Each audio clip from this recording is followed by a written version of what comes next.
Hello, everyone, and welcome to the Dynasty Roundtable. Davis Mattek, Pat Crane with you. We'll see if Jakob Sanderson joins. Jakob is a real adult now with a real job, so maybe he doesn't always have time to come and debate with us on if he would give a 2024 first-round pick for Justin Fields or not. We are through 3 weeks of the NFL season. We are recording this on Tuesday, September 26, 2023. I made Pat way more changes to my dynasty ranks than if we had done this conversation 3 weeks ago and said, how much do you think you would change in your dynasty rankings in 3 weeks? I'd say, well, I'll move some guys here or there. I'll test some priors.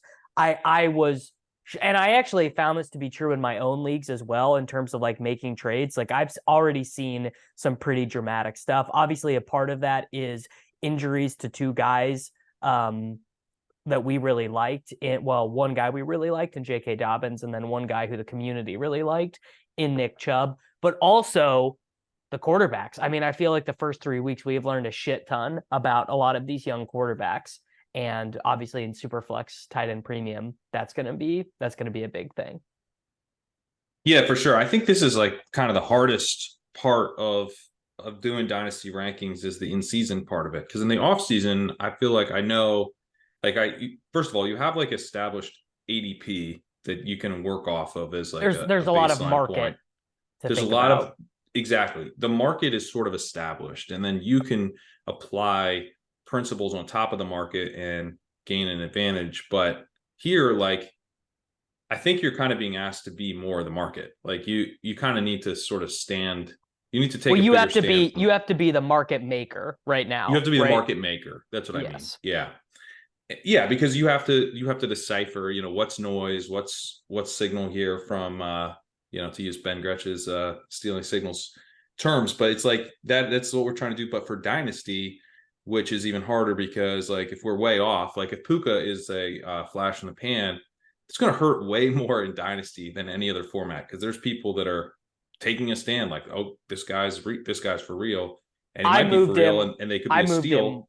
Way up. So I think that's probably where I think that's probably where we should start. So I moved Nacua from being unranked in my last run. I moved him up to 66th overall. I have him one spot behind Treylon Burks, and honestly, you could tell me, Treylon Burks is dead. Treylon Burks dreams.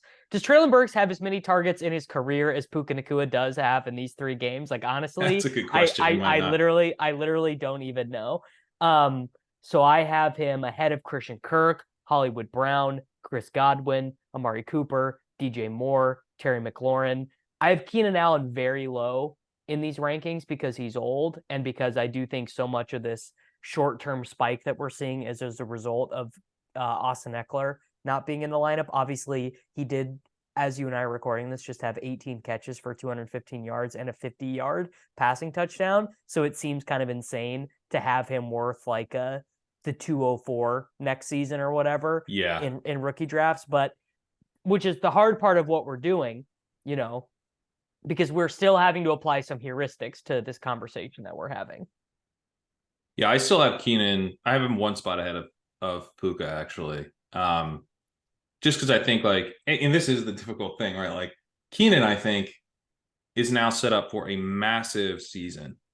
Then you have the issue of, do the Chargers move on after the year, which seemed very likely to start the season. But I would say that has become less likely now that Mike Williams will be coming off a torn ACL and Quentin Johnston doesn't look all that good so far. Now that could change in a big way. But like, as we sit here today, I don't really see the Chargers being psyched about moving on from Keenan Allen after the season. So, especially because they've been playing 2 tight end sets and an undrafted rookie from TCU over Quentin Johnston through 3 weeks of the season. That seems weird. Yeah, and then Johnston profiled as kind of a raw prospect. Their wide receivers coach is really interesting. I read an athletic piece on him that made me actually more bullish about Johnston, because he just seems like such a good wide receivers coach. But, that could take time. And maybe by the end of the season, Johnston looks like an emerging star. But again, in late September, I'm a little bit more optimistic that Allen will return to the team, although that is a major concern that you basically are. He's a 1-year rental, essentially. It's probably how you should treat it. But even as a 1-year rental, I mean, he's pretty good rental. He's this going to score a lot of gets points. this gets into the context of like, so if I'm trading a 2024 first, a team that would be willing to give him away for a 2024 first would be a rebuilding team, a team that is certainly not one of the better teams in your league. And then at that point, you're going, okay, well, what is my 2024 first buy? And you're like, well, shit. I mean, Devontae Adams is 31 years old and is a 1-year rental, and I would rather have Devontae Adams as a 1-year rental. Yeah, I think you're trying with seconds and packages, and I don't think you want to just give a first straight out for Keenan. But I also am nervous about giving a first straight out for Puka, to be honest. I mean, I have him 70th. He feels like such a found money situation. Like if you took Puka with the 4th round with your, the 404 or whatever in your rookie draft, you're like, I'm starting him. I'm feeling good. I'm actually in 2 leagues where this was the case, where like, and not even that I even liked him as a prospect. I probably just took whoever was at the top, or I had a good running back team, so I needed wide receiver darts or something. And it's so funny. I actually think people will learn the wrong lesson from this Nacua thing, which is, I need to be taking wide receivers with the 4th round rookie picks, which is like the exact wrong lesson to learn. You really can't, you really should not be doing that, because you're so much more likely to get a running back hit and the payoff on the tight ends who go in this range.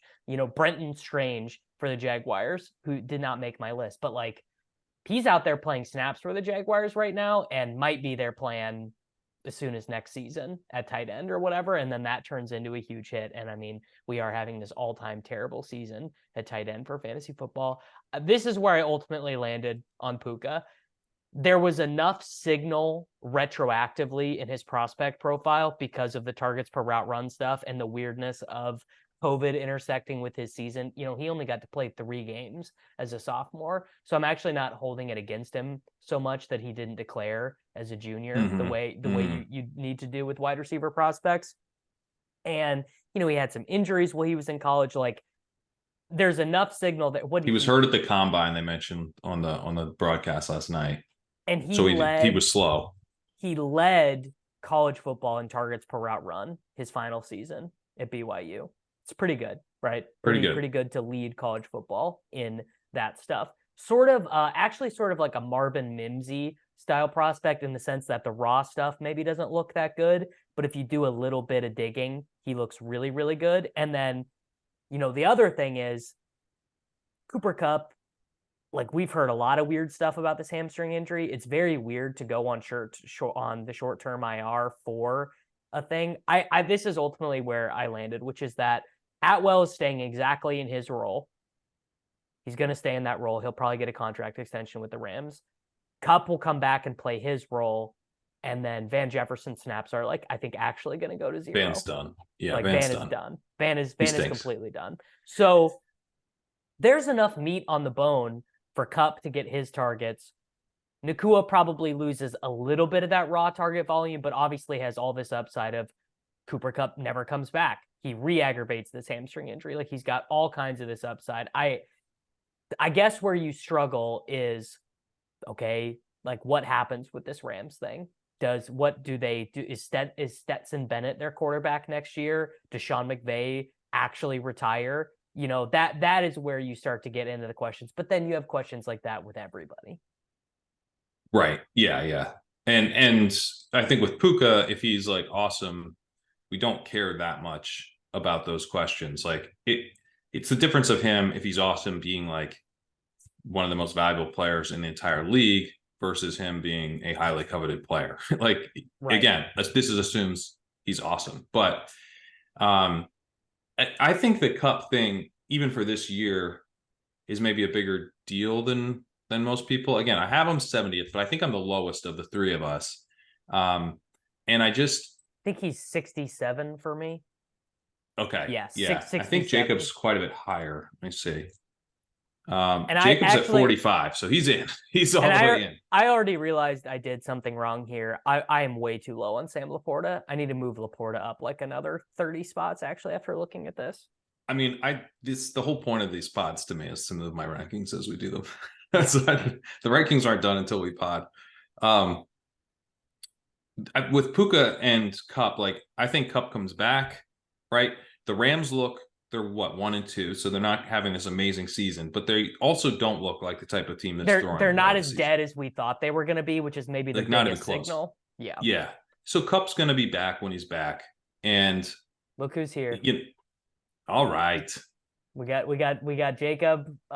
He's logging in late. Where Jakob, we are mid Puka Nacua discussion, finding out that you have him 45th overall, way higher than we have him. Jakob, did they make you at your law firm do the Matt Damon haircut? They did not make me do the Matt Damon haircut. This was I was writing until 1 a.m. I set my initial alarm for 6, tried to go back to sleep for half an hour. Unfortunately did not. So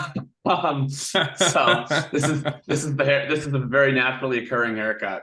He literally we literally have Mikey McDermott with us here right now. This is unbelievable. It's wild. Yeah. I think he was thinking about a girl. That's why I couldn't show up to the pod. I think I've only ever recorded with you guys with a backwards hat on, probably. So I don't think you've ever gotten the chance to see this. It's also been pretty long in the past. We chopped it off recently. So wow. Yeah, where do you guys have Puka? We have him a little bit lower. 66. Pat has 70. Him 70. So you are the Nacua Bull. Yeah. I guess I'm the Nacua Bull. Yeah, I think most of it is just once we get through like a certain level of player, which is pretty much like right before we get to where I have Puka. I think that the odds for like truly difference-making production start to go down considerably.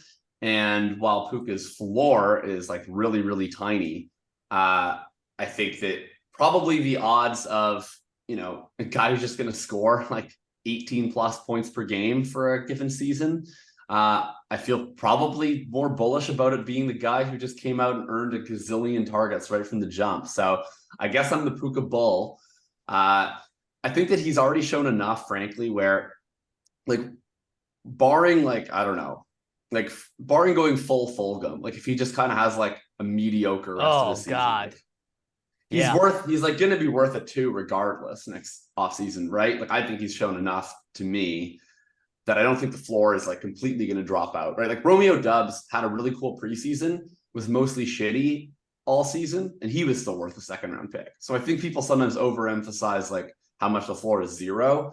Yeah, I think the case for Puka would just be like, number one thing, wide receiver for upside is earning targets. This guy's earned an absolute shit ton. And we had something interesting in his college profile too, right? Like I know Gretsch did a big post on kind of diving into his targets per route run and stuff. Targets per route run. That swayed me for sure. Yeah. And also just the fact that Pac-12 players, we're going to keep finding this. Pac-12 players their profiles are going to be all messed up because they got to play like 6 games in 2020 and 2021. Like they were just, their stuff was all messed up. This is the player comp that I am using in my head in terms of a guy who came completely out of nowhere and then absolutely smashed and then kept it up for a while. Miles Austin, where Austin, different because he was a total undrafted free agent and didn't play as a rookie, but also they sort of win in similar ways. They ended up on teams that were not really all that good. Those Cowboys were like 9-7, 8-8 type teams. And also just kind of stylistically, they kind of remind me of one another, just sort of watching them. That Nacua is bigger than Miles Austin was. And Austin sustained that production for a decent period, but when he lost it, he did go to 0 pretty quickly. He also was he was an injury prone guy. But that is the comp I have in my head. The best sign I think for Puka is he had like 7 for 572 last night, and people were like miserable online. Yeah, that is actually a great point. That's like a pretty good packed game. He had 12 fantasy points without a touchdown. People are like losing their minds. I was like, that's great, actually. Yeah, that's actually a really good point. Is that a game where Atwell gets more yards than him and people are the world's ending?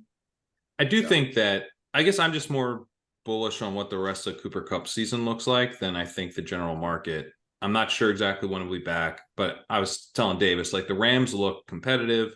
They're not going to throw away the season. I don't think they'll just shut down Kupp. So, maybe Kupp's injury takes him 6 weeks, takes him 7 weeks, right? It could be a totally like lost season for where you drafted him in fantasy.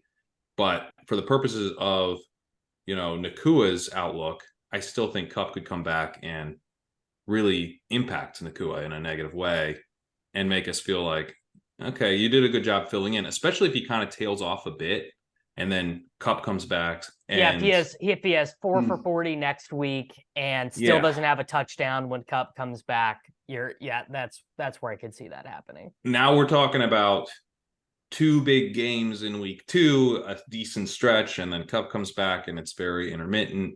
Like Nacua, like if Nacua has 3 targets in one game where Kupp is active, people are going to freak. It was all a mirage. So I do think like I want to be a little bit careful about what I'm giving up for Nacua right now. I would give up a late first. I just would not trade for him right now. I don't think. I think ultimately that's where I'm at, which is that I don't believe enough. Also, that's not really what our rankings say. Like our rankings are like, this dude's a guy you should get.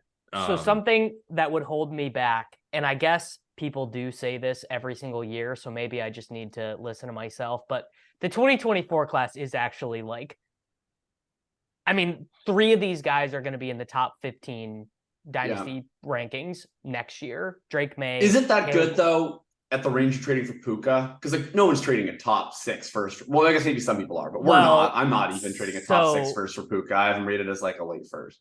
I'm going to be mega bullish on Braylon Allen. Like when we do this show off season and we're arguing about guys, I'm going to be like, I'm trying to get to the 107 in every draft so I can get Braylon Allen. And you guys are going to look at Braylon Allen and be like, it's not it. It's definitely not going to be for you guys. And then you mean Chaz Malusi's backup? Yeah, exactly.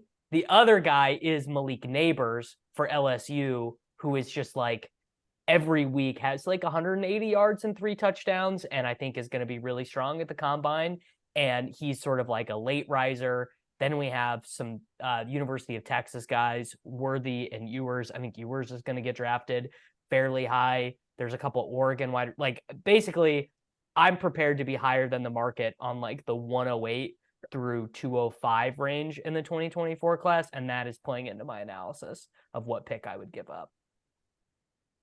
Yeah, that's totally reasonable. To respond to what you were saying, Pat, though, quick, like I agree with you about Kupp. Like I am very bullish about what's going to happen with Kupp. I think part of that's just that I like drafted Kupp on a few high stakes teams, and so I'd rather be bullish than miserable. Right. So I'm choosing to read into the positives, but I don't think that that's death. Like for me, when I'm trading for Puka, what I'm trying to have in mind is like, there's some chance that he's literally nothing. There's some chance that he's just going to keep being this superstar.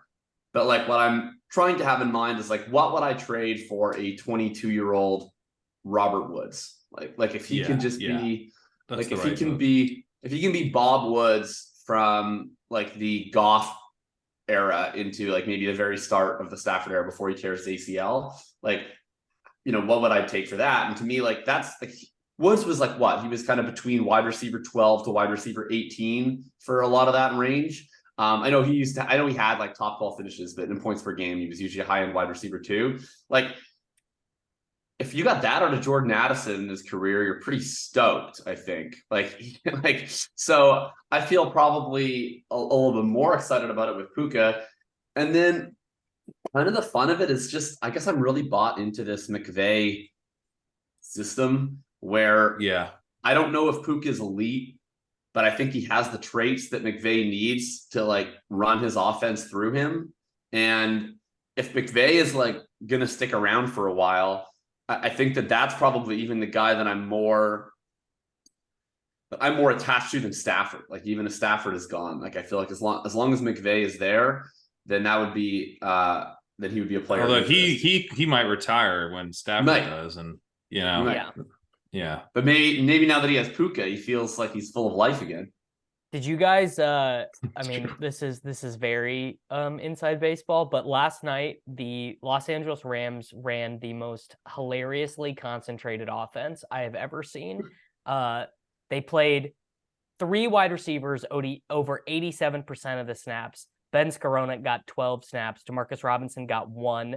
The second tight end got 2 snaps, and Kyron Williams played every offensive snap, which Wow. is actually something to be bullish about when you're thinking about investing in Rams players, because they just do not. This is not like Jalen Reagor's rookie season where he's playing 44% of the snaps, and we can't figure out if that's why is that sucks. happening? Right. What possible reason?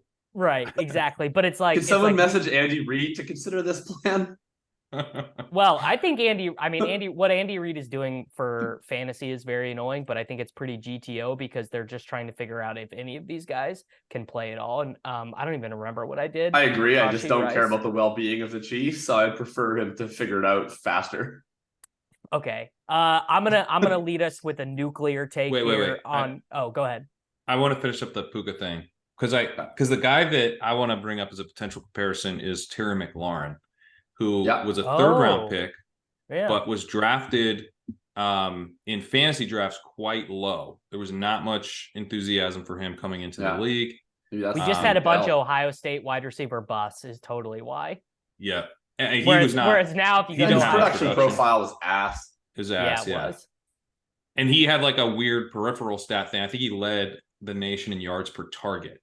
So he had like one of those little deep nuggets. But anyway, so I wrote an article in October 2019 for Rotoviz, and I was not a McLaurin guy, but I dug into it and I was like, I think we need to be in on McLaurin, because the thing that struck me was that I said, McLaurin is very likely to post 800 yards and 5 touchdowns because he already had 408 at that point, and it would make him just the 5th rookie since 2008 drafted outside the NFL's top 2 rounds to do so. 2 of the previous 4, Mike Williams, the Tampa Bay version, Keenan Allen, were drafted in the first 3 rounds of startup the following year. The other 2, T.Y. Hilton and Cooper Kupp, were drafted in the late 6th round at picks 70 and 71. Only Justin Blackmon, who was facing a 4-game suspension as a rookie, went outside the top 6 rounds.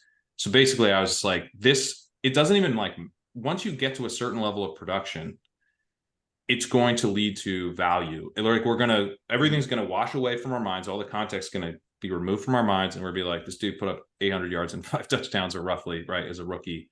I'm pretty in. Puka Nacua has 338 yards right now. So I think it's a sort of a similar bet. Like he's just going to be like at the end of the season, one way or another, he's probably going to have a pretty strong production line from his rookie season. And that will buoy his ADP value, regardless of all the other chaos that may occur. So how mad will people be if at the end of the season, Tutu Atwell has more fantasy points than Puka Nacua? Well, I'll be somewhat mad. Liam Murphy will make my life so miserable because I wouldn't bid an extra $30 on our main event team for Tutu Atwell. We bid a shit ton for Puka in the one that I co-owned with him, but I also bid like 111 for Tutu in every league where he was available, so I have him a bunch. Yeah, I'm sure what every person wants to hear about on this Dynasty podcast is my co-owned main event teams, but they will. And we bid so much for Puka. We bid 752 and we got him. But he was like, I also need to spend like the rest of this on Tutu. And Ron and I were like, absolutely not. This is Ron Stewart. And funny enough, I bid $52 universally for Tutu, which secured him on like 80% of the teams, but not the one with Liam. And now every single time Liam catches a pass, he's just in our group chat, just like messaging us about Tutu. Liam we could have been starting him over Breece Hall.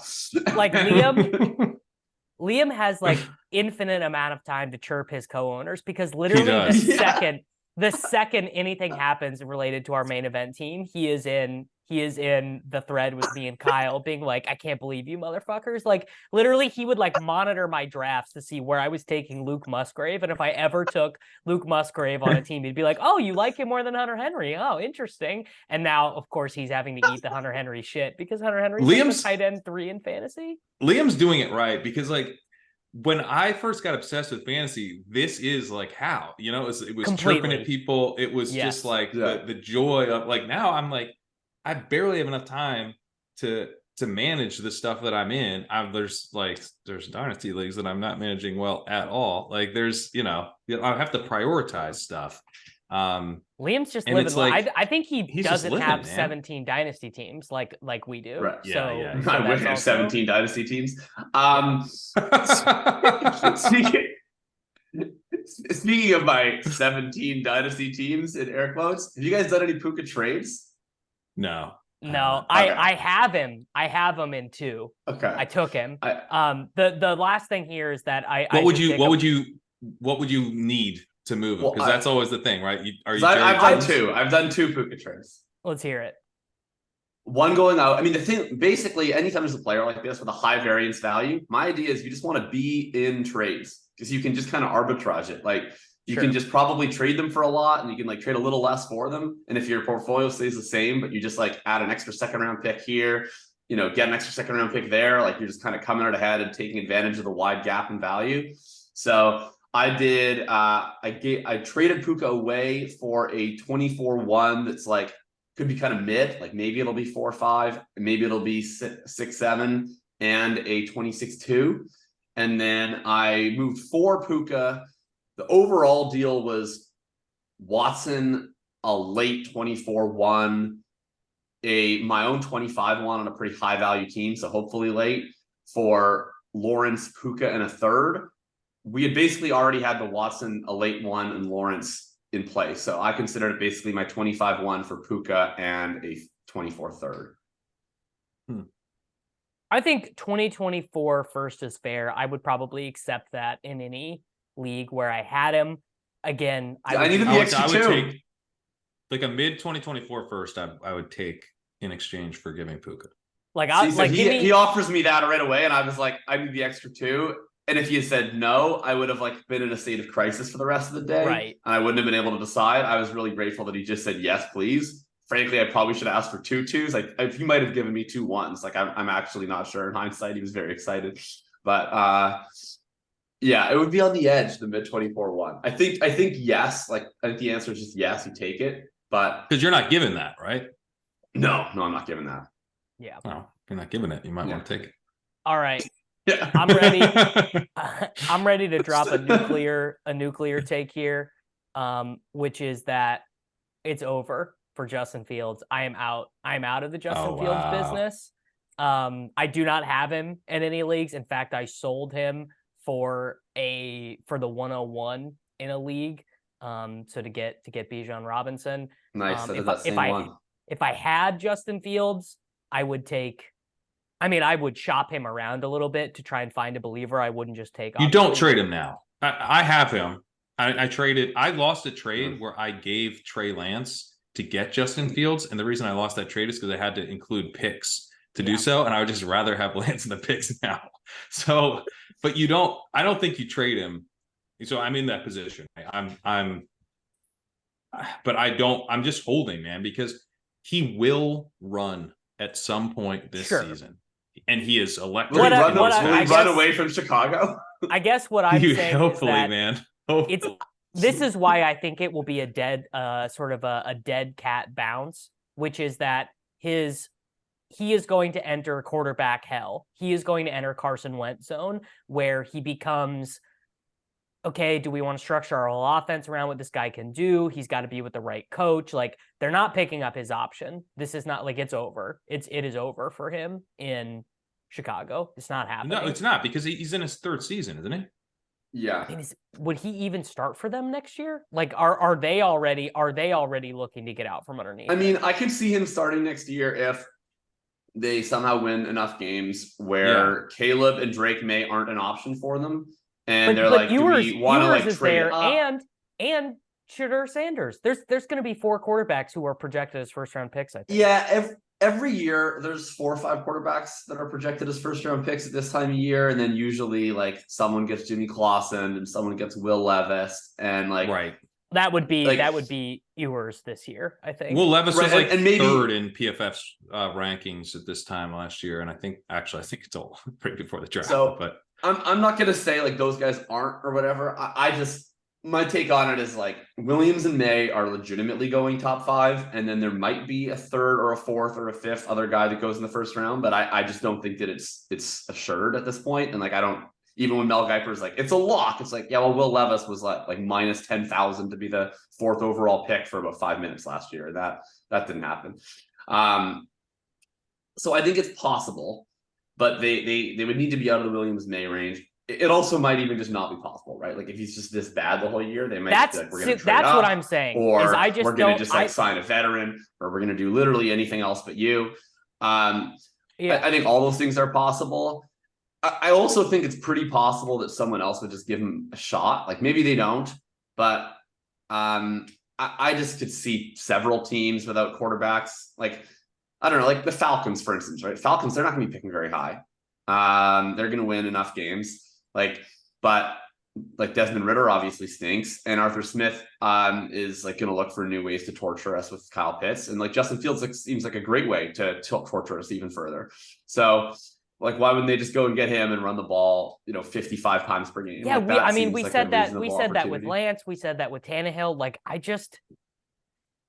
think you're just like any sort of positive Fields future outcome is wish casting of literally Davis. I literally said his team is going to be, we'll take anyone but you, and Atlanta was like, sure, we'll take a flyer on this guy because we don't mind quarterbacks who can't pass. And you're like, that's too positive. No, the other thing is like we're 3 weeks into the season. I remember like there was a this league is true. where This is true. I floated picking up Fields off waivers in a high stakes league last year. He was available, and it was like, what's the point? Yeah, that was the reaction. We didn't pick him up, and it was super. I did the same thing. Yeah, because to start 2022, he attempted 17 passes, 11 passes, and 17 passes. He threw for 121 yards. Running. Yeah, 70 yards and 106 yards. He threw 2 touchdowns in his first game, 0 touchdowns in his next 2 games, 2 picks over that span. He attempted 11 rushes, 8 rushes, and 8 rushes. He never rushed for more than 50 yards. He rushed for 1 rushing touchdown. The highest of the 3 games was 15.6 half PPR points in that span. In week 3, he had 8.9 fantasy points. He had a worse start to the 2022 season than he's had to the 2023 season. It wasn't until week 6 when he started running at a higher rate that he actually was any good. And it wasn't until week 9 when he had 178 yards rushing against Miami, and then 147 yards rushing and 2 touchdowns against Detroit, 240 points back to back. Then he had 3 straight 20 points after that. He had 20 points in week 17. That's how you got the Justin Fields price that we got. It was a terrible start to the season. They finally were just like, screw it, we just got to use this guy as a true rushing threat.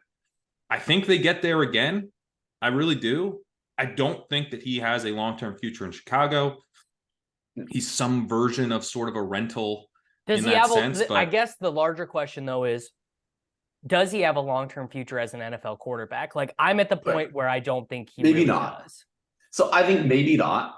But I don't think, like, the idea of Justin Fields round 1 startup pick, locked in starter, Lamar Jackson 2.0, that's gone. We can say goodbye to that. For sure. But the idea of Justin Fields as supercharged Daniel Jones, this guy kind of sucks, but he might hang around for a while, that's still totally in play, I think. Exactly. Yeah. I don't even know that it's like a lock, or that it's even maybe not even super likely, but I think that it's very much in play. And that's like probably still worth like at least a late first round pick, maybe a little more. I'll take CJ Stroud over Fields right now. Yes. And I would definitely not have said that before the season. No, me neither. And yes, I would also take Stroud. Stroud was probably, I think looking at my rankings, Stroud was the biggest riser into like premium territory, from being like kind of like a fringy, like you pay what it is because he's a quarterback too. Pretty convinced this guy is just going to be like a, maybe he I don't think he'll ever run that much, and maybe the Texans never get there as a team that's throwing for 5,000 yards or whatever, but I just think he's like an above average throwing NFL quarterback, like, Kirk Cousins-y. I'm not like a big eye test guy in the sense that I don't do film evaluation, right? and especially don't do film evaluation on like running backs and wide receivers and stuff. But like, Sure. I do watch a lot of football, and I've watched football for a long time. And Stroud looks like an NFL quarterback. Like that dude, when you watch him play, you're like, that's an NFL quarterback. Yeah. Like he 100% passes the eye test. I'm definitely more bullish on him than I was entering the season.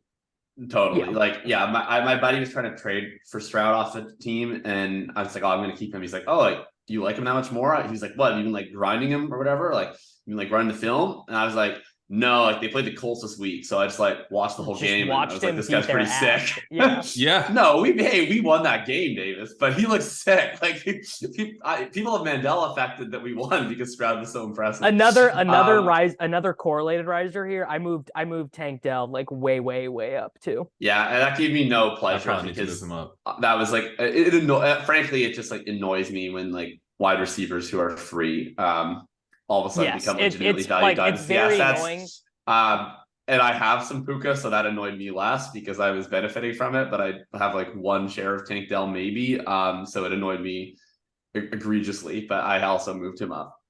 Yeah. I'm going to move him up more. Oh, I also moved I moved Richardson up as well. I moved Richardson up to 9th overall. I moved him ahead of Lawrence. I moved Dell, by the way, to 111. 111. Yeah, I just moved him to 121. So here's a life comes at you fast. Najee Harris 110, Tank Dell 111. My current rank. Harris, I moved down even further. I maybe didn't even rank. Now I'm at 103. I maybe didn't even rank him. Oh, I ranked him 10. I ranked him 101, but honestly, I got behind you guys on Najee Harris. But the thing is, we were right in the offseason, Jacob. That's all that means. That's true. Najee Harris is just Gus Edwards in fantasy now. Like there was maybe one last glimmer of hope that he'd be used a ton in the passing game, that the Jalen Warren stuff was overblown. Like it's dead now. Najee Harris is not happening, and I'd give up a late second for him where I was starting Rico Dowdle as my running back 2 or something, but like that's it. He's like not that far above Alexander Madison now. Oh, I'm just moving him down until I see someone that I wouldn't actually take ahead of him now that I know I'm not. Because I was worried I was going to be like an outlier low. I have one spot ahead of Jalen Warren now. Should I move him ahead of Warren? I think Warren. I'd rather have Warren.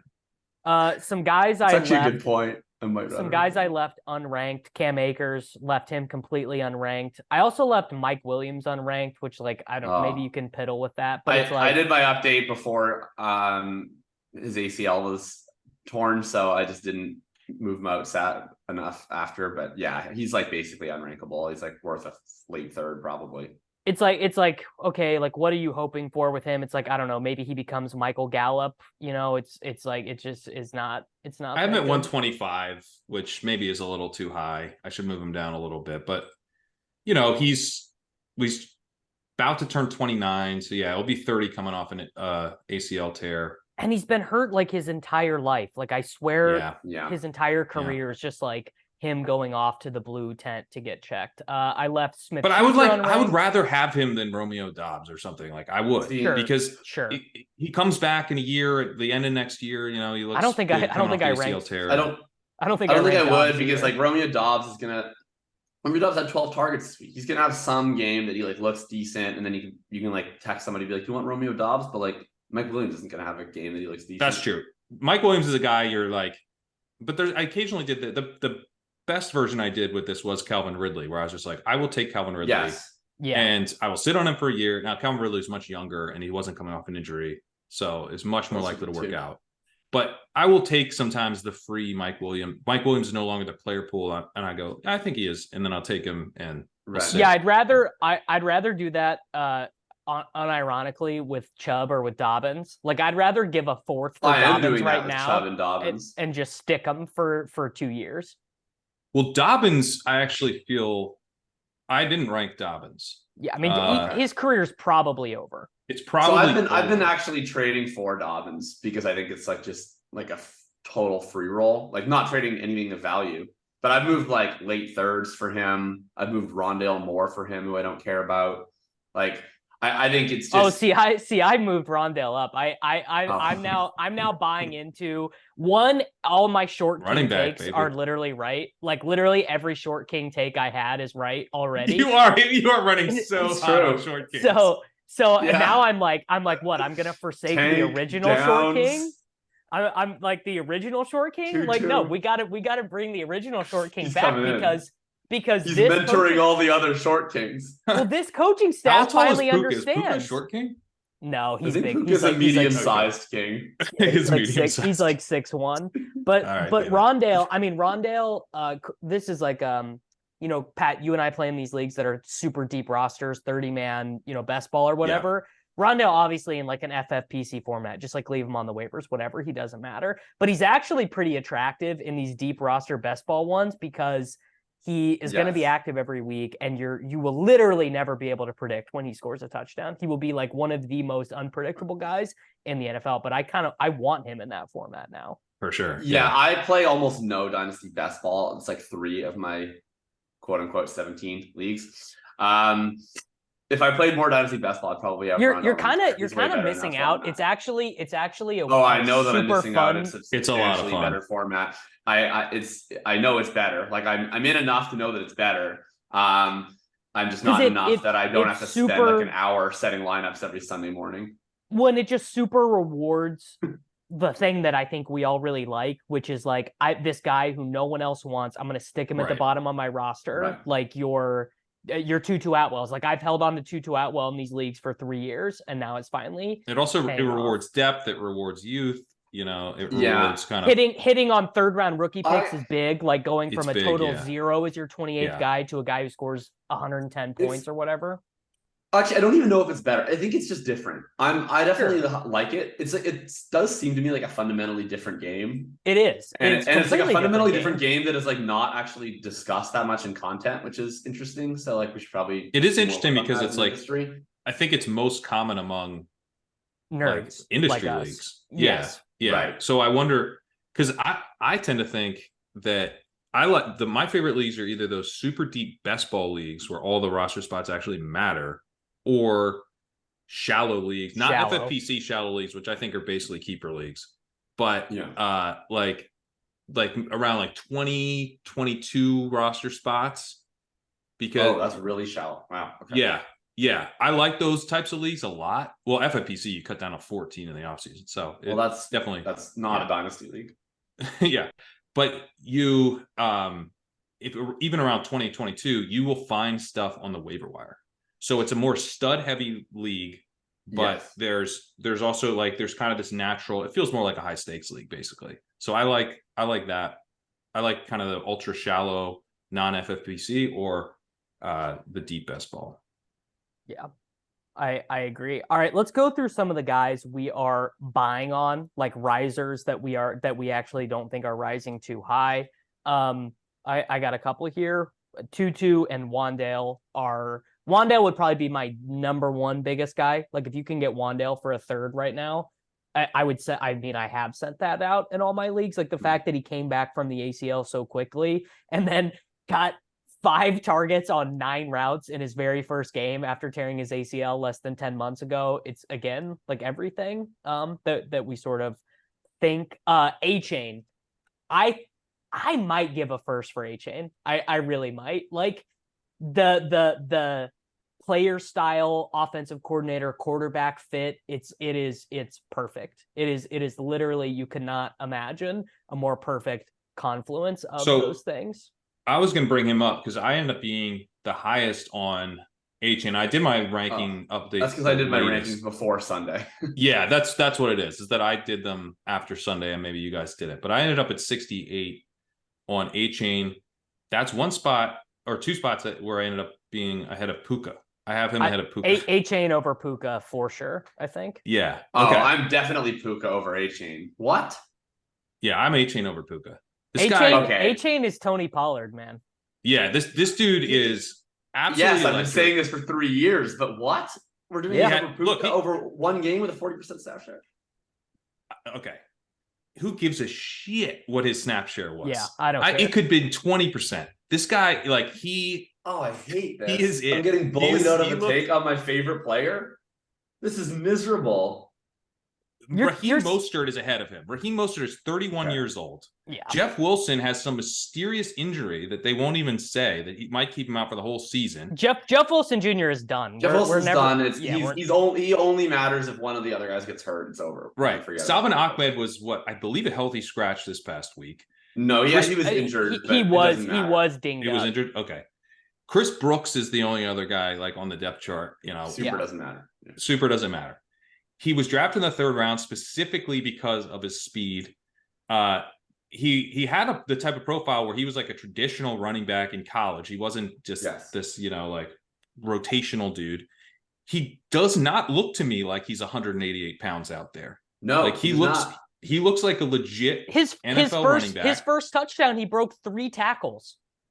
Yeah, his best metrics in college were forced missed tackles and relative success rate versus teammates. Like his profile does not look like a 188-pound running back.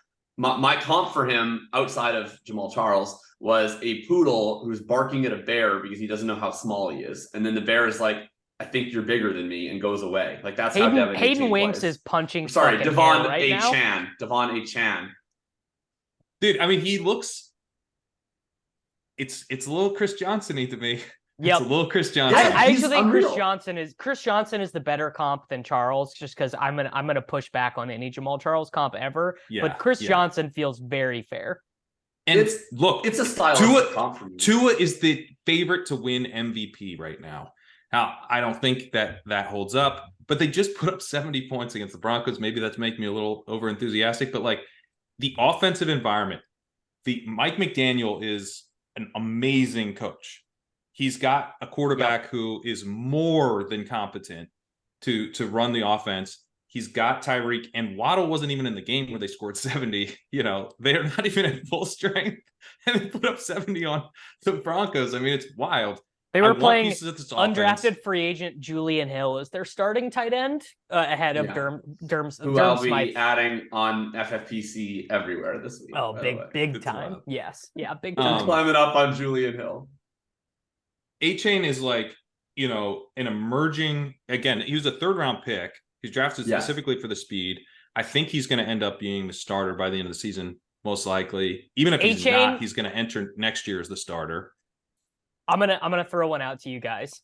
You have a decent team, not a great team, right? Let's say right now you're 2-1, favorite to make the playoffs, but far from being a favorite to win. Someone you have Javonte Williams, someone offers you Devon Achane. What do you do? I think I want Achane. I think I like that, and I'm looking at my ranks being like, I'm wrong about this. Like, here's one I feel strongly about. Like, now this was before Sunday, so this might not reflect your thoughts at this moment, Jacob. But you have Dameon Pierce ahead of Achane. No, it doesn't. I did these rankings prior to the games Sunday. So my Achane ranking in this case has like no bearing on what my actual Achane ranking would be, which I'm currently trying to figure out what it should be. Right. It's not that. Let's see. All right. I'm going to just scroll up until I see someone that I think he should be ahead of. I have Javonte ahead of him. Like when I look at my rankings, I'm like, I'm too low. Yes, I'm having the same thought. I have Javonte ahead of him, which I don't really feel that confident about. The Denver situation is just like such a mess. And you try to not be a prisoner of the moment. Like obviously we're doing this right after a game. We're saying we're adjusting these rankings based off one game. But also when a guy scores 50 points, that feels like a pretty big signal that he is going to score more fantasy points in the future. Also, like when he is a rookie, and like again, like to the Terry McLaurin, to the Puka discussion, like all these points will be banked and will be used forever as part of the case for him. Like they're always going to count. And so like it's this weird thing where like you kind of want to dismiss it because it's like it's one game. But I think maybe we have a tendency to like almost over dismiss the production because it will we're going to reference his points per game as a rookie Absolutely, for his we do. entire I mean, career. this was something that Sam would talk about a lot on ADP chasing, which is that like the best way to figure out like what a guy is capable of is to see what he's been capable of in his career, and the market like really discounts that stuff sometimes because they get so excited about young players, which like with Achane is sort of like it's like both things, right? It's like we're so excited. I mean, the guy was a fucking healthy scratch 15 days ago. You know, it comes at you fast. It comes at you real. It does. Fast. It comes at you especially fast when Devon Achane's really running at you because he's the fastest guy in the league. Maybe this guy's incredibly fast. He literally is. He's a 10.14 in the 100 meter. That's like track. That's like elite track speed. Is it Achane? Is it Achane? It's Achane. It's now Achane. Like, yeah. All right. So I think part of this is just, I don't know. Sometimes I get player take imposter syndrome where like when I have a really strong take about a player and then that take looks like it's correct. And then like people freak out. My initial reaction is like, whoa. Like that's taking it too far. That's very thinking about thinking of you. It is. Yeah. That sounds like a thinking about thinking post. Player take imposter syndrome. Yeah. Okay. Maybe that might be the title of my Friday article, honestly, because it'll mostly be about Achane. I like Achane so much better. So much better. All right. So I moved him up after hearing you guys. This brought like joy to my heart, and I now feel reassured in what I want to do. So I moved him up to 59. Is that still behind you guys? No, it's ahead of us now, but we are lower on Puka than you. So that's how we ended up ahead of Puka. Right. Okay. When you guys said you were ahead of Puka, in my mind, I just pictured my Puka ranking. Okay. I'm not going to move him ahead of Puka, but that's more of a Puka case. I'm going to move him to 59 though. So I moved him now ahead of, here's the guys that I have him right behind Sam Laporta, Deebo Samuel, Christian Watson, Quentin Johnston, and I have him ahead of Javonte Williams, James Cook, Jerry Jeudy, Brock Purdy, Daniel Jones, Jahan Dotson, DJ Moore, Deontay Johnson.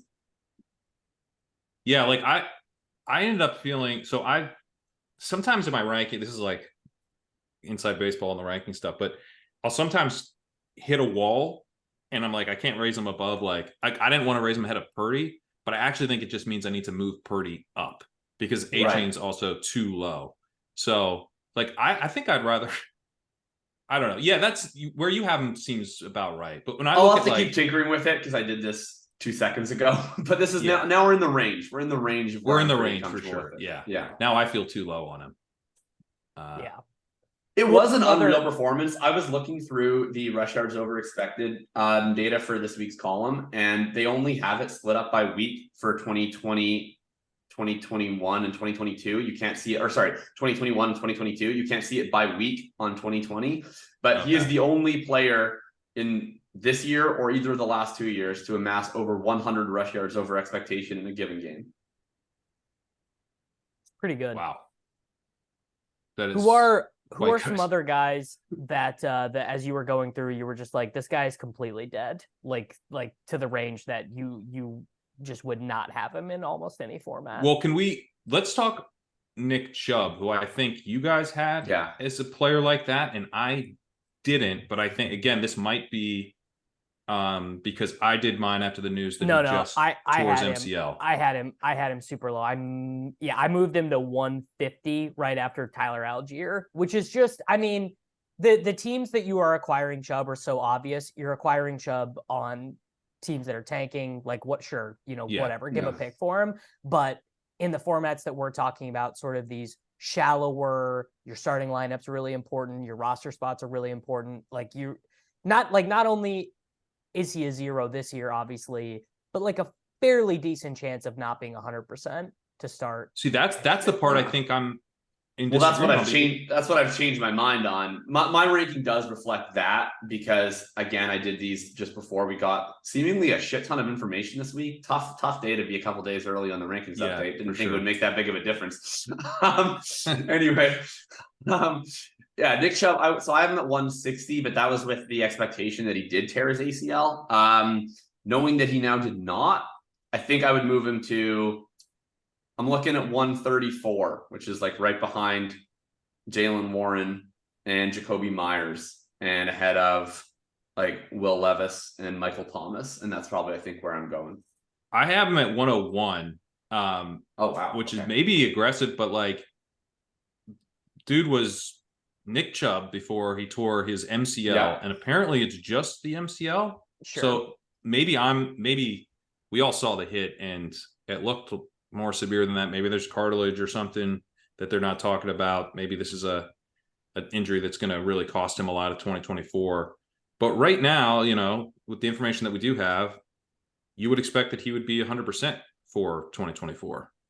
And if I can get that, if I have to trade like Isaiah Pacheco to get the potential for like one season of Nick Chubb at 90%, I'd rather have that. Like, I don't know. I mean, I don't think it's fair. What am I really giving up at 101? I think I've learned to respect the MCL a little bit more after watching Kyle Pitts run in that Twitter clip this week. You mean where even with a bad MCL, he got literally wide open for an 80-yard touchdown? Yeah, does the MCL affect quarterback accuracy? Is that what you're saying? Okay, but I understand that he was wide open, but like you guys he looked he was running like Zach Ertz. Yeah, it didn't look. It was not impressive. And he was off a torn MCL. And honestly, frankly, I always treated the MCL as a lesser ligament until that moment. What's the most? And at that point in time, I was like, man, maybe you don't want to tear that thing because like he doesn't look too good. Would you guys give up a 2024 first for Kyle Pitts in Super Yeah, Bowl tight end premium? Yes, stop it. Yes, I just don't want to talk about it, but I would.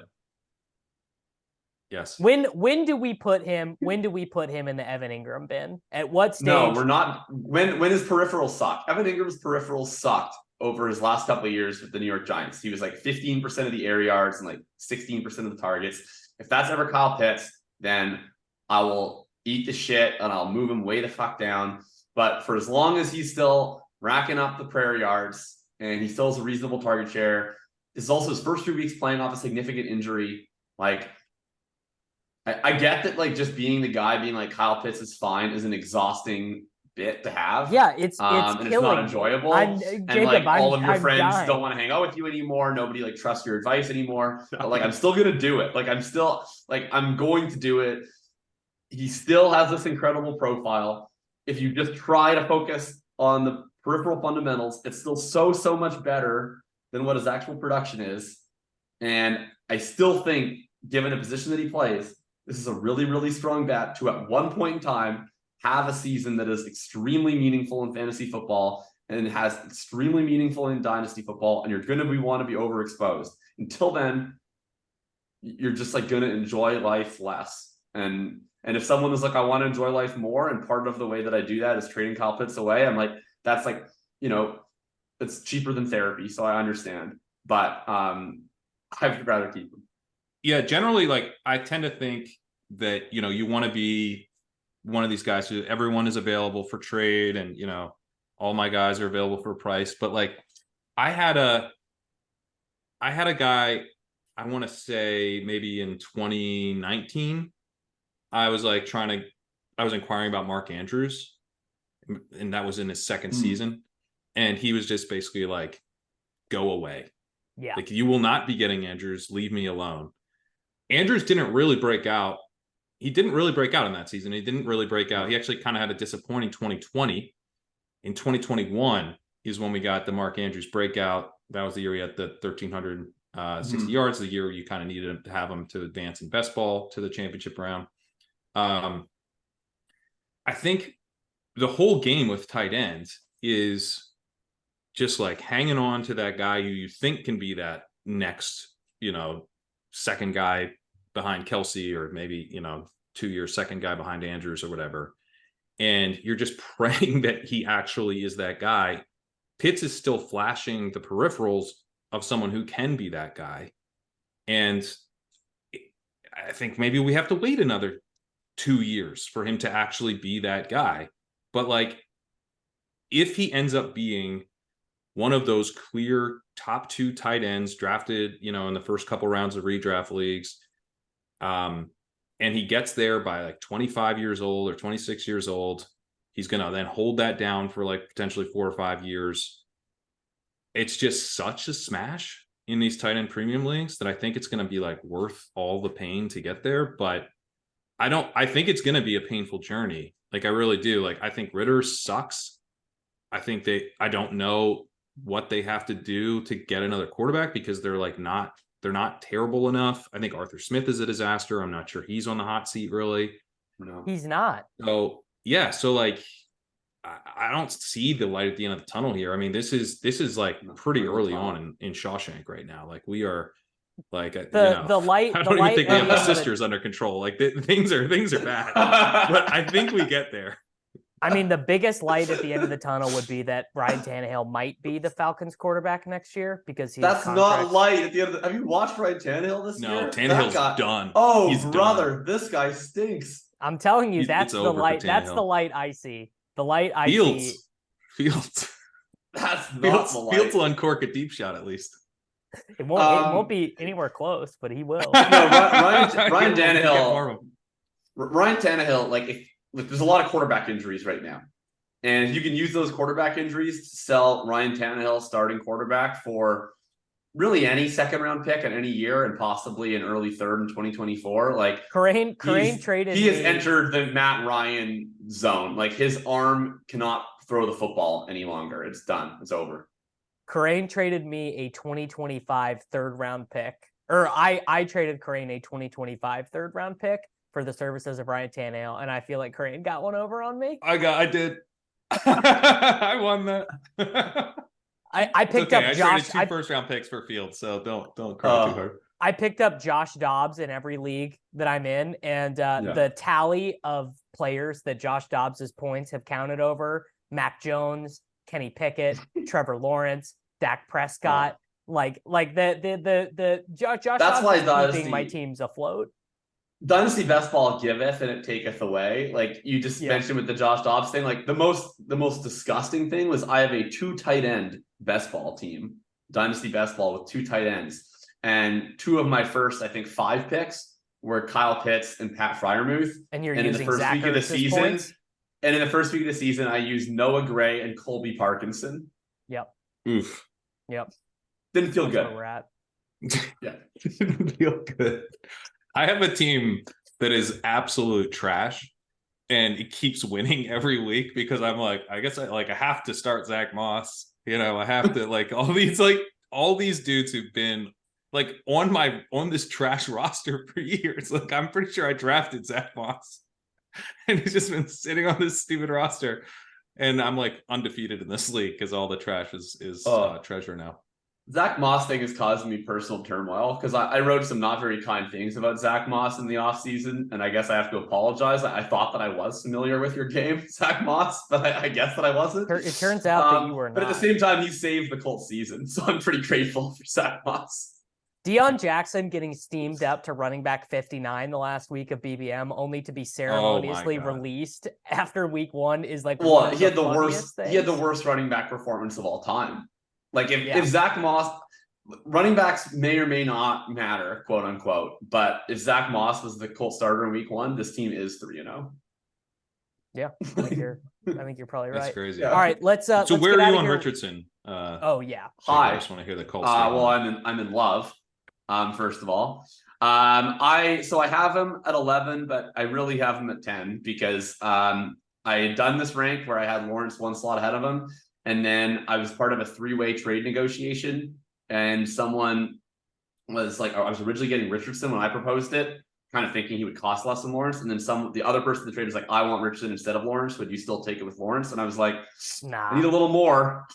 And I ultimately did do it, but I got an extra asset for it. And the other person in the trade was willing to give that extra asset to get Richardson instead. So he's really at 10, I guess is where I'm coming down. I just moved him to 10 because as we just did that thought exercise, I was like, I think I'd have him rather than Lawrence too. All right, I'm the bull then. I'm the bull. I have him at 9. I had him ahead of Lawrence before we even started this. So who? Okay, so my top is it Bijan? Is that who you don't have ahead of him? Let's see. I gotta scroll up to the top. Bijan is my 9. I've got 9 too. Chase, Lamar, Richardson, Bijan, Lawrence. Okay. I have Lamar higher, but I have Jefferson 6, Herbert 7, Chase 8, Bijan 9, and then it will be Richardson 10. So who didn't you have? Davis? Lamar? No, I have Lamar over him. You have Herbert I over am him? lower. I'm lower on Burrow than you guys. I've got Burrow Oh, you have behind Burrow lower. Jefferson, and I moved Herbert up as well. You have Burrow behind Richardson? I have Burrow behind. I Burrow at five overall. Oh, right. But we're saying, who do you have behind Richardson that we don't? Is it Bijan? Yes, Bijan at 10, Okay. Lawrence at 11. Okay. Right. Okay. Yeah. Okay. I mean, I'm still Bijan ahead of Richardson. I feel like if anything, Bijan. Yeah, I don't know who I put him up ahead of. Lamar, maybe. Are you guys Herbert over Lamar? You could tell me No, I'm anything Lamar about over Bijan. Herbert. Yeah. I mean, the only thing with Bijan, like literally the only concern is the fucking shit bum team he's on. I'm already sick of it. But the shit bum team works for him. It works for him. They're gonna keep throwing to him. Yeah, all the people who were worried about him catching passes, those people have to eat the shit because he's gonna catch like 70 passes. Yeah, because He's the only Arthur one Smith is that will like, this catch is passes. sick. It's Yeah. like I'm running the ball, but I'm throwing it. He's so into it. It's like a run play. Oh, that's so funny. It's giving run play. That's Arthur It's Smith giving on run TikTok. Yeah. Okay, let's end with this. The number one player that we would be buying right now that we think the market is a little bit too low on. I will start and I will give a guy that I think is actually gettable right now, that the market sentiment has totally gone the other way. Garrett Wilson. And I even moved Garrett Wilson down a little bit in my stuff. I mean, I'm still very high on him. But I actually just think that Garrett Wilson is the type of guy who is completely ungettable in normal circumstances, sort of in like how we would think about Jefferson and Chase and these guys. Whatever the Jets quarterback situation is, and it literally could change this week. I mean, they could get Carson Wentz. They could get, I think Matt Ryan out of the fucking CBS booth or whatever would be better. But whatever it is, we are in the worst stretch of Garrett Wilson's career, and it will never be as bad as this ever again. He's young. He's great. The Jets have shown a willingness to trade to try and make things happen. Rodgers, will be back at some point next year. And guys like this just are not gettable. And you could tell me we're having this conversation 18 months from now, and Garrett Wilson is where we have Chase right now or whatever. So Wilson is definitely mine. I love that one. Yeah. And it's so hard to ride out this god awful stretch. That's the thing, is if you give someone a 2024 first and I don't know, Terry McLaurin right now, they might just be like, I'm so sick of staring at Garrett Wilson's name on my bench. Like, I'll just do it. Yeah. Yeah. I'll do Mark Andrews. I still have that's a really good one. Just like two weird ass games. Yeah, it's a good Darn one. it. Now I don't know who to do. You talk for a while.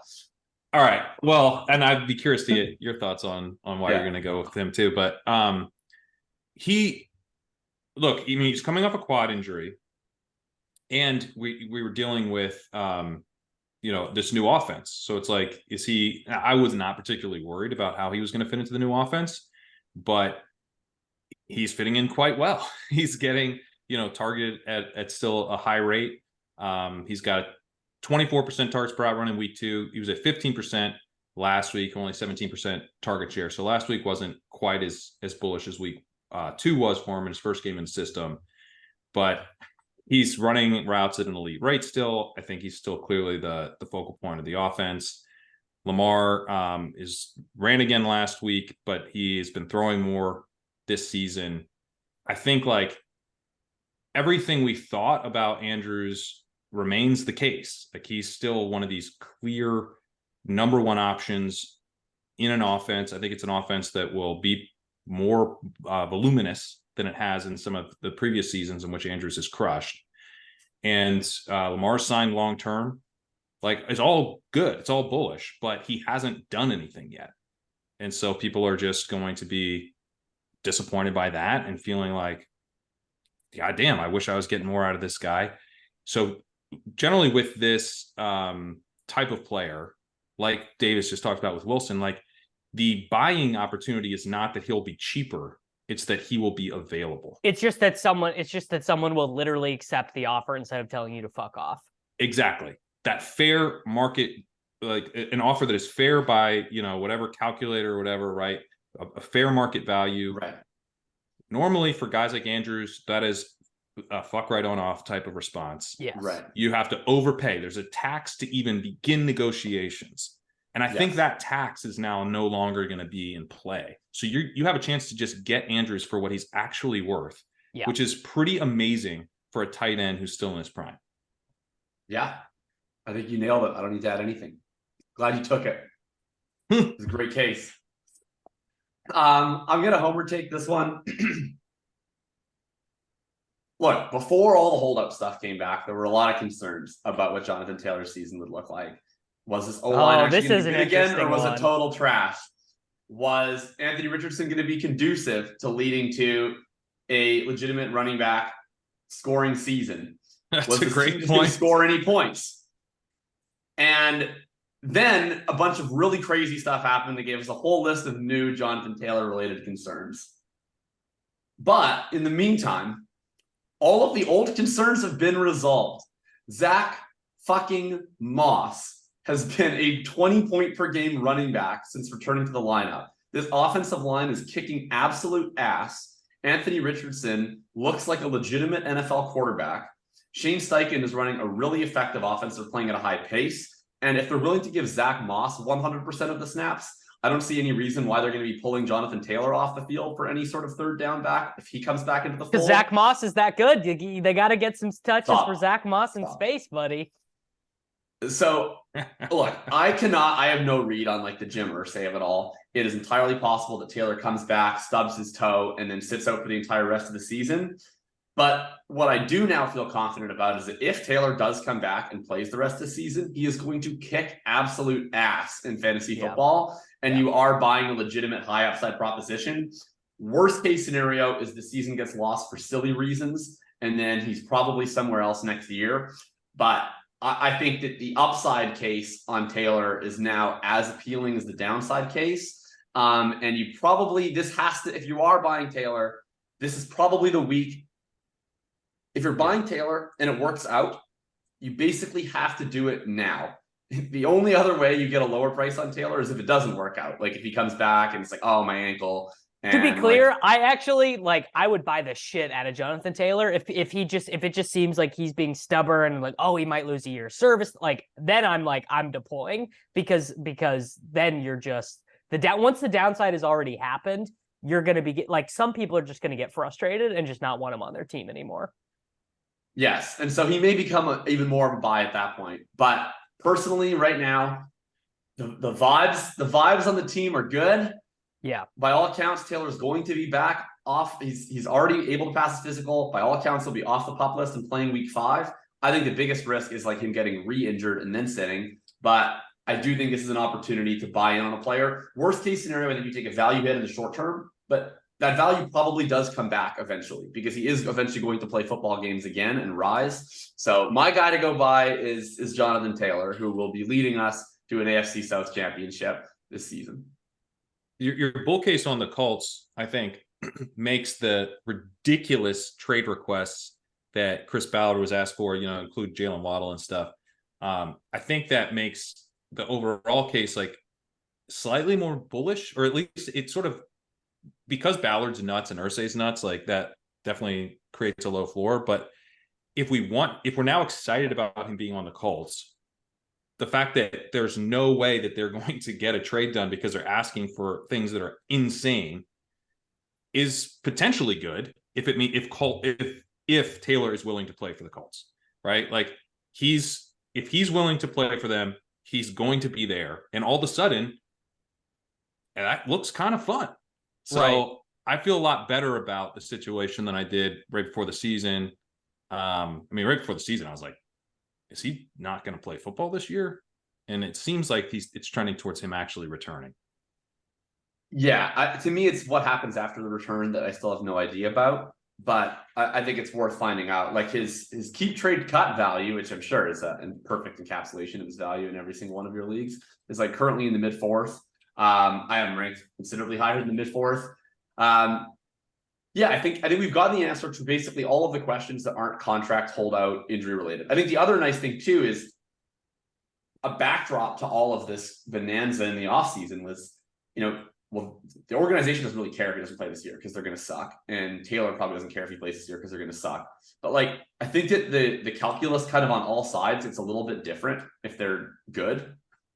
Right. Just like, it's more appealing to play for a potential playoff team if you're the Colts. And like, and if Richardson's competent and like, this is right. Like, it seems fun, right? Like, it's not like it's less miserable. Maybe if you're the Colts, maybe you're even a little bit more inclined to like, maybe we do try an extension. I doubt it, but maybe it's somewhat possible. I mean, it's partially the Colts looking good, and then it's partially the Jaguars looking bad. But like, the playoffs are no longer unrealistic for this team. Like, they're going to play the Jaguars in like 3 weeks in like a pretty massive game for them.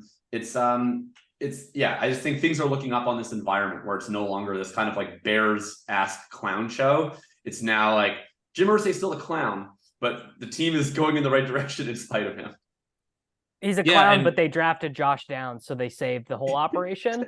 The thing about Taylor too is like, damn it, what was my point? I forget what my point was. Sorry, guys.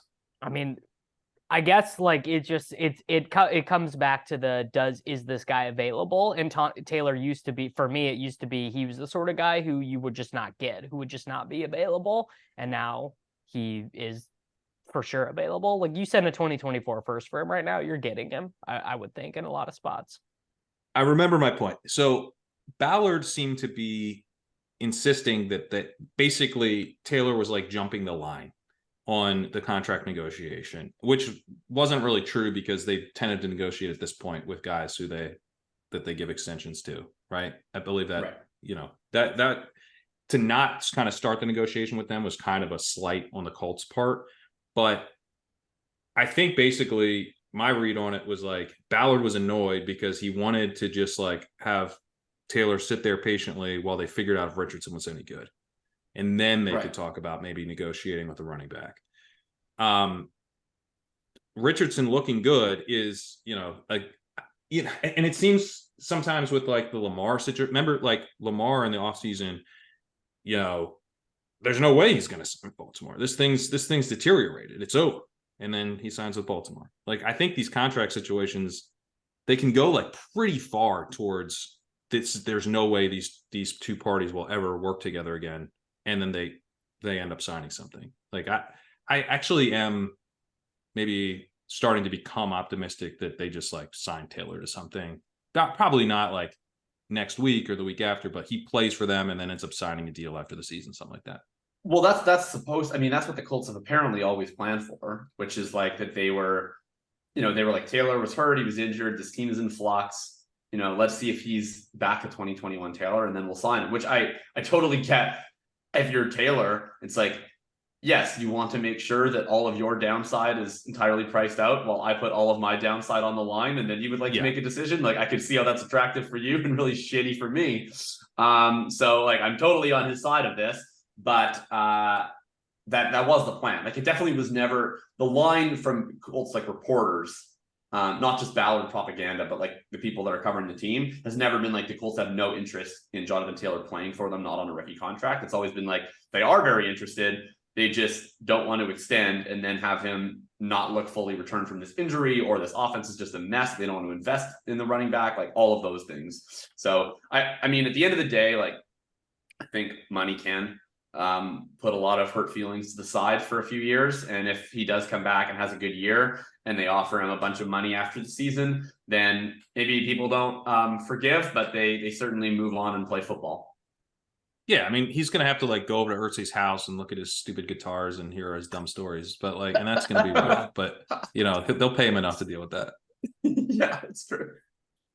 Yep, I'm with that. I would also I would extend Tony Pollard to this list as well, just if there's any buying off. Like, his role looks so freaking good. Like, Rico Dowdle did just score 14 fantasy points, but he did it on 10 snaps. I mean, this Pollard, is he the Tony Pollard to Tony Pollard's Ezekiel? Well, every running back looks better playing 10 snaps a game than they do playing 70 snaps a game. Tell me about it. I just put Achane up to 12th in my rankings. Yeah, it's like both like satisfying and tilting to see like Hayden Winks tweets with like half PPR expected points per game and see Tony Pollard as like the guy who you like expected more.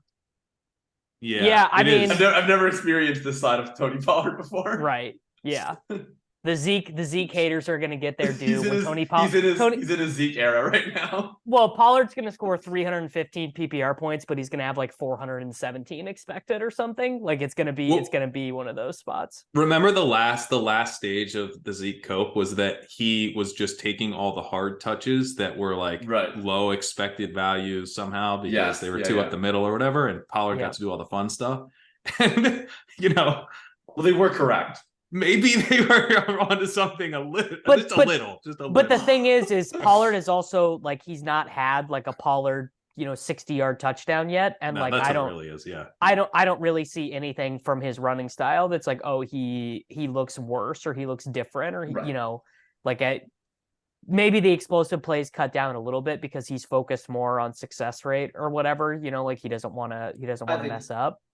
Yeah, I think he's been totally fine. It's just, I mean, but what you said is correct. Like he is just getting a lot of like gross carries now, so he's mixing those in, and that's depreciating the value of each touch. And then he hasn't broken one yet. But I agree, he looks totally capable. He's had a few runs that go for like 20 to 25, and on those you still see as the top tier. I'm still very in on Pollard because the workload and he is pretty young, but PSA to these NFL teams, like Pollard is 26 now. Like if you have an explosive 24-year-old, don't like wait 2 years. Yeah, don't make him wait. Just use him while he's amazing. Because there's a chance that Pollard isn't as good as he was 2 years ago. Like, well, yeah, I mean, he said this, right? He said like I spent my whole offseason being prepared for getting 30 touches a game, which probably means he's probably a little bit heavier. He probably did less like sprinting type work and probably more, getting bigger, getting stronger type stuff. I mean, and I viewed that as a positive in the offseason, and I do still think it is if it means you get 17 games of him, but it does probably mean he's a little bit slower and a little bit less agile. Do you guys still have anxiety every time he's down on the field and a teammate like comes to lend a hand? I get anxiety every time. I get anxiety every time he gets tackled. I mean, honest to God, like just every time he gets tackled, because I'm so ready for the Zeke bros to be like, "See, I told you, I told you." Like I used to find Tony Pollard games so enjoyable. It was my favorite part of every week, and now I actually don't. I just find that they're like miserable, anxiety-inducing experiences I like in which I just pray for him to remain healthy, and then I breathe a massive sigh of relief when the game ends. The Jets game, I was like angry. What a hobby! I was like, stop giving him the ball. Like, please bring Rico Dowdle in the Jets game. I have like a pseudo familial like relationship with Tony Pollard at this point, where I'm just like so invested in his personal success and people's appreciation of him on Twitter that like I just like I can't enjoy this season if Tony Pollard like suffers an injury or fails. Like I'm just so protective of my like adult pseudo son. So like I just need this to go well. And I'm just like, please don't get hurt. Please don't get hurt. Please don't get hurt. And then he'll make like one bad run out of like 10. And I'll be like, it's okay, Tony. Like, do better next time. Okay. I would never like Tony Pollard. I will very objective analyst. I will never blame him. It was the Lions. It was the Lions' fault. Okay, last guy. But Achane, he's still in the Pollard stage, so he's just like the early Pollard stage. So there, it's just like pants off, like watching this guy run around. Yeah. Well, your pants last guy that we gotta go. DeAndre Swift, lead running back-to-back 130-plus yard rushing games for the Philadelphia Eagles. I moved him a lot. I moved him too because remember, I was a bear. I was the DeAndre Swift bear. Now I got sold back in on him as the offseason went, especially after Sean made him number one in the zero running back list. But I was the bear of the three of us, and all of my bear stances look dumb as shit because Rashad Penny doesn't exist. No, I flipped hard on him late off season when we got the bad Penny news. Like that's when I was just like, oh, you're saying a 27-year-old running back who's coming off a million injuries and like didn't sign for any money is not that good at camp. I was like, yeah, that seems to check out. And then I went like very aggressive on Swift, but more in best ball and seasonal than dynasty. Like I was still touch and go in dynasty. He's looked awesome. I think he's looked awesome in the way that he's able to look awesome. Like, I don't know that he's a fundamentally different player or anything. I think it's just No, he's not. he's like a really explosive The holes player. are bigger. The holes are bigger. That's it. An offense where he can drive a truck through the hole. Yeah, the holes are Yeah. freaking massive, and he runs through them faster than Kenny. He literally will run through a hole, then he'll pause within the hole and like pivot and run like diagonally the other way. Like, he has enough time and room to do stuff like that, and like, great. That because when that stuff works, it's really fun. I'm a big fan. Like, my take is that it looks really fun to play running back for the Philadelphia Eagles. It does, yes. Yeah. I mean, I think it's actually really interesting because we have him. I'm at 73, Davis is at 70, and Jacob's at 74. So we all kind of landed. Pretty strong consensus. Yeah, and I feel good about this ranking. I thought he was, and I stand by this. I think, entering the season, he should have been viewed as a win now piece, because it's like the Eagles are probably looking at him as a rental, but he did have some additional upside for, like, if he smashes, is he going to, get another year with the Eagles? He's young. So he has this, it's like a win now piece with potential, upside beyond that. But, I'd put him one spot ahead of James Cook, was kind of where I landed. Actually, no, that's where he spits out in our rankings, and I have them back to back in mind. So that was kind of like a reference point for me as I settled on the final ranking, because it's like, I mean, Cook isn't a rental exactly, but like, this was his chance to kind of emerge as the clear guy. The Bills could end up bringing someone in next year, like, and it doesn't feel to me like he's really getting it done, at least from that fantasy perspective that we want. And Swift does seem to be seizing the Eagles backfield, which is a more valuable backfield. So I don't know. It's kind of exciting for Swift for sure. Yeah.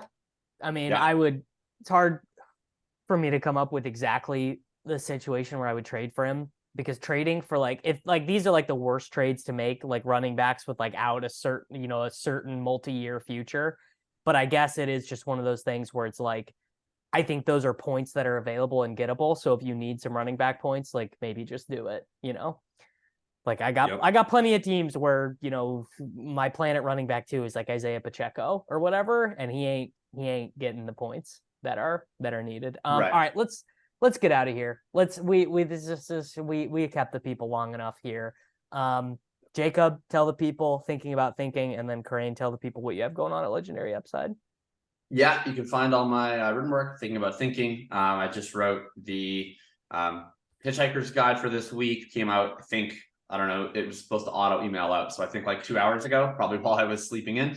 And we wrote a lot about Dell on Achane. Of course, I'll have my later in the week column up soon. I think I'm going to have a dynasty focused, sort of an early season dynasty strategy column next week on Thinking About Things. If you like the dynasty stuff, make sure to check that out right after week 4's games. And of course, everything else we're doing on the podcast feed, and I'll talk to Davis. But the upcoming DFS slate later this week. Yeah, Legendary Upside got the walkthrough publishing late Thursday nights. So that's basically the big in-season content I'm doing right now, other than these dynasty rankings, which I'll be updating by the time you listen to this. And sign up for the walkthrough. You can sign up for Legendary Upside, get the walkthrough every week. I'm doing like a free preview of both the walkthrough itself and the audio version, where I narrate the article on the Legendary Upside podcast feed. So, if you listen to this not on that, make sure to check that out. It was like an hour long last week, so you're getting a lot of free audio content if you want to go that route. But I also narrate the whole thing for premium subscribers. There we go. All right, everyone. Thank you very much for listening. I will be back, depending on the order that you're listening to this, with the waiver wire stuff and with Jacob on Thursday. See you then. Bye.